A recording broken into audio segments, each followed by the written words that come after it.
Hello, everybody. My name is David Harkin. I work for a company called 7 Billion Ideas, and my current role is the CEO, which means the Chief Executive Officer of the organization and the founder of 7 Billion Ideas. And our company exists to connect the 7 billion people on the planet with their own ideas. We passionately believe every single person out there has the ability to change the world. So we do a lot of work in education and a lot of work in businesses, inspiring people to really think big and to dream big.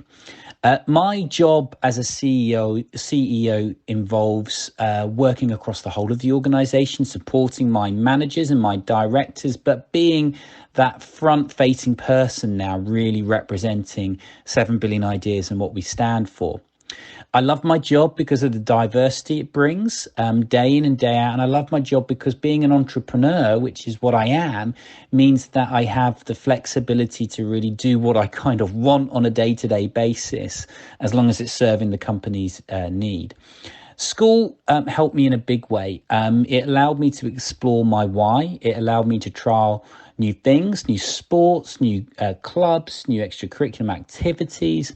And that's why, to me, school was so important, about really making sure that I left school knowing a little bit more about what my purpose was in life. I think the school subjects my job involves the most, I would say definitely maths now, because there's a financial element of running a business. History was my passion. I think being able to analyze information is quite key.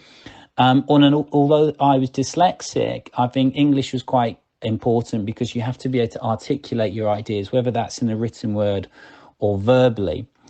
I was lucky to go to university, and that helped me hugely, mainly from the network that I built, but I also built confidence, and I really found my identity in those 3 years. As I was at university, I studied history and really was really passionate about it. But more importantly, those 3 years for me living away from home was quite key in just finding myself. In terms of the jobs that I've done in the past, I would say there are 4 significant jobs. The first was when I was at school. I was a washer-upper in the local pub. I was the pot washer, washing dishes, and that was really important, actually, although we kind of laugh about it. But I was in a really successful, booming enterprise, and I learned a lot about business from being in that pub. The second was I was a bartender when I was at university for 3 years. I really enjoyed meeting different people and that kind of customer experience when you were doing shifts in the bar. But they were the first 2 key jobs for me. And I'd say the next one was a corporate job when I worked for IBM.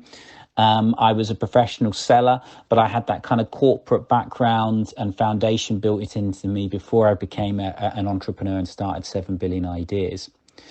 I'd say the experience I'm most proud of in all the jobs I've ever done is that I've always just worked as hard as I possibly could. And it was just key conversations with managers, whether it was actually in the pub or a manager in IBM. You know, there's key moments that someone says something to you, particularly when you're down, and they kind of pick you back up. The 3 pieces of advice I would give anybody are find your why, make sure whatever your job is that you're passionate about. That's number 1. Number 2 is don't let anybody tell you anything is not possible. Anything is possible. And then lastly, always listen to yourself, because more often than not, your gut is right. And the advice I would give anyone starting a career is, unless you have got so much energy to go do that job, it is not the right job for you.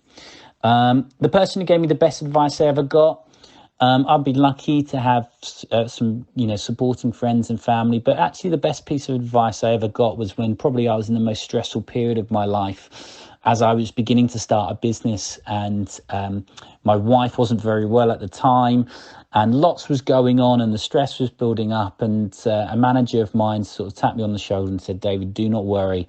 The sun will come up tomorrow. There is another day. There is another fight. The light will come." And I remember thinking, you know what? He's completely and utterly right. I'll just wait for tomorrow. I'll get my energy back and go again.